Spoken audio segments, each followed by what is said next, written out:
2026-এর বিধানসভা নির্বাচনকে সামনে রেখে রায়গঞ্জ শহর তৃণমূল কংগ্রেসের নতুন কমিটি ঘোষণা করলেন শহর সভাপতি শিবশঙ্কর রায়চৌধুরী। শহর ও ওয়ার্ড কমিটিতে এসেছে বেশ কয়েকটি নতুন মুখ। 14 নম্বর ওয়ার্ডের সভাপতির দায়িত্ব পেলেন গোপাল সরকার। এদিন টাউন কমিটিতে দায়িত্ব পান রঞ্জিত পাসোয়ান এবং জয়ন্ত ভৌমিক। সেন্ট্রাল মার্কেট সংলগ্ন দলীয় কার্যালয়ে নবনিযুক্তদের সংবর্ধনা দেওয়া হয়। রঞ্জিত পাসোয়ান জানান, দায়িত্ব বেড়েছে। 2026-এর লক্ষ্য সামনে রেখে সংগঠন আরও মজবুত করব। দেখুন, কৃষ্ণ কল্যাণী নামই আর কিছু চাই না।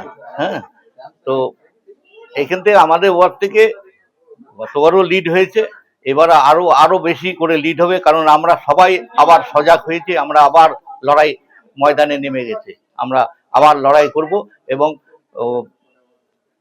অনেক ভোটে আমরা লিড দেব।